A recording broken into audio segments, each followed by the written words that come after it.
बार राज्य हैं जहां सरकारें बना रखी है। अरे लोकप्रिय पार्टी है, कोई हवा हवाई बात ठीक नहीं है, करते। चलिए अब थोड़ा मैं अखिलेश विक्रम सिंह जी के पास चलता हूं, क्योंकि विक्रम जी आपने सभी को सुन तो लिया, लेकिन फिलहाल मौजूदा स्थिति आप कैसे स्थानीय निकाय में देख पा रहे हैं? देखिए पराग जी, अभी तो भारतीय जनता पार्टी के प्रवक्ता बोल रहे थे कि भारतीय जनता पार्टी सर्वाधिक लोकप्रिय और विश्वसनीय पार्टी है, इतने दिनों से काम कर रही है। मैं समझता हूं कि इस प्रकार का अहंकार सत्तावादी पार्टी को नहीं होना चाहिए, सत्ताधारी पार्टी को। सर्वाधिक लोकप्रिय होना यानी आप पॉलिटिकली एब्सोल्युटली राइट नहीं हो गए। आप ऐसा नहीं कह सकते कि भारतीय जनता पार्टी की सरकार जब से भाजपा की आई है उत्तर प्रदेश में या देश में, तो राम राज्य की स्थापना हो गई, यानी राम जी के समय जो व्यवस्था थी वही आज उत्तर प्रदेश में व्यवस्था हो गई। ऐसा हमको अहंकार नहीं होना चाहिए। अभी भी जनता के पास बहुत सारे कष्ट हैं, बहुत सारे दुख हैं, बहुत सारी जिम्मेदारियां हैं सत्ता के ऊपर, जिसको जनता के दुख को हरना है। भारतीय जनता पार्टी या कोई दूसरी सत्ता हो, सड़क के काम बाकी होंगे, पानी के काम बाकी होंगे, बिजली के काम बाकी होंगे, उनके और रोजमर्रा की चीजें बाकी होंगी।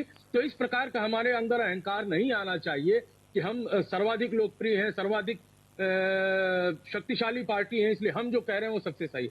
रही बात, दूसरी बात जो चंचल यादव जी कह रहे थे या अपने आजाद जी कह रहे थे, ये जरूर है कि मैं जब इन 3-4 पार्टियों की दृष्टि से उत्तर प्रदेश के इस महान नगर निगम चुनाव को देखता हूं, तो उसमें नगर निगम का चुनाव देखिए स्थानीय चुनाव है, और उस स्थानीय चुनाव में स्थानीय मुद्दे होते हैं। शहरों में रहने वाली जनता कौन, शहर में रहने वाली जनता पराग जी कौन है? वो व्यवसायी वर्ग है, वो रोजगार करने नौकरी पेशा वर्ग है। उसको सर्वाधिक सुकून जो है ना, कानून व्यवस्था उसको अच्छी चाहिए, अव्वल चाहिए। कोई अपराधी उन पर अटैक करके उनसे पैसा धन उगाही न कर सके, कोई व्यवसायी की लूट न हो, ये मुद्दे उनके लिए। सड़क चलता, नौकरी से ऑफिस से लौट रहा नौकरी पेशा आदमी, उसका झोला छीनकर, चेन छीनकर कोई भाग न रहा हो, ये चीजें स्थानीय चुनाव में ज्यादा महत्वपूर्ण होती हैं। इस दृष्टि से मैं समझता हूं कि भारतीय जनता पार्टी यहाँ पर आगे दिखती है, क्योंकि जो पुराना ट्रैक रिकॉर्ड समाजवादी पार्टी की सरकार का,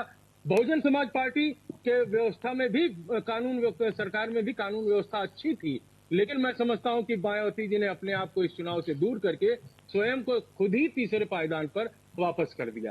आजाद जी एक बात कह रहे थे कि सांगठनिक रूप से जो अंबेडकर को कॉपी किया, कांशीराम जी को कॉपी किया भारतीय जनता पार्टी ने, उससे संगठन को अपने मजबूत किया। मैं समझता हूं कि बिल्कुल सही आजाद जी कह रहे थे, लेकिन ये बात भी सही है कि कहीं से भी किसी को भी अगर कोई अच्छी चीज अडॉप्ट करता है व्यक्ति, तो उसका हमको स्वागत करना चाहिए। और आजाद जी वो बात कह भी रहे थे कि भारतीय जनता पार्टी ने वन बूथ 10 यूथ का जो एक बूथ सशक्तिकरण जिसको भारतीय जनता पार्टी वाले कहते हैं, तो वो करके निश्चित तौर पर सांगठनिक रूप से भी एक आगे बढ़ने का काम कर रहे हैं। और स्थानीय मुद्दे इस चुनाव में ज्यादा महत्वपूर्ण है। सड़क, नाले, बिजली और इसके साथ साथ कानून व्यवस्था। ये शहरी जनता है, स्थानीय मुद्दों पर ज्यादा इस चुनाव में। और एक चीज और करती है काम इस चुनाव में पराग जी, पर्सनल रिलेशन, पीआर। ठीक है सर, ये छोटा चुनाव है। ठीक है विक्रम जी, मैं माफी के साथ थोड़ा सा आपको यहाँ पर आप सभी लोगों को रोक रहा हूँ। उप मुख्यमंत्री ब्रजेश केंद्र प्रदेश की योजना लेकर के गए हैं, ऐसा कोई परिवार नहीं है नगर निकाय के क्षेत्र में ठीक है, भारतीय जनता पार्टी की केंद्र प्रदेश की योजना का सीधा लाभ न मिला हो। ठीक है विक्रम जी, बहुत संक्षेप में एक फाइनल उत्तर सर, जनता के लिए आप क्या बताना चाहेंगे इस चुनाव में, क्योंकि बहुत महत्वपूर्ण ये चुनाव है, लोकल बॉडी का है लेकिन बहुत महत्वपूर्ण चुनाव है, क्योंकि जनता की मूलभूत सुविधाएं इसी चुनाव के जरिए जनप्रतिनिधियों के माध्यम से मिलती हैं उन्हें।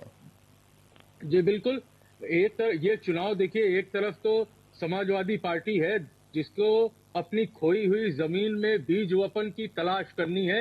ये चुनाव उनका देखिए, चुनाव 2024 का उत्तर प्रदेश में ट्रायल चुनाव भी है, ये 2023 है। जी। समाजवादी पार्टी के सामने चुनौती है कि अपनी खोई हुई जमीन जो उत्तर प्रदेश में है, उसमें किस प्रकार से नए बीज अंकुरित किए जाए और किस प्रकार से अपने संगठन में ऊर्जा बढ़ी जाए। दूसरी तरफ यह चुनौती भारतीय जनता पार्टी के पास है, जो फलता फूलता हुआ वृक्ष है भारतीय जनता पार्टी का लहलहाता हुआ, उसके फल कहीं जमीन पर गिरकर कोई दूसरा न लूट ले जाए। ये दोनों दल के लिए चुनौती है। और जैसा कि आजाद जी ने कहा कि जो अपने संगठन को चुनाव के दिन तक घर घर जाकर के उन जनता की समस्याओं के साथ जूझने के लिए पहुंचा पाएगा वही चुनाव इसको जीतेगा। घर घर ठीक बिना है। पहुंचे इस चुनाव को जीता नहीं जा सकता, क्योंकि यह स्थानीय पीआर का चुनाव है, पर्सनल रिलेशन का चुनाव है। इसमें सभासद भी चुनाव, जो मोहल्ले का चुनाव है ना, ये गांव का मोहल्ले का चुनाव है।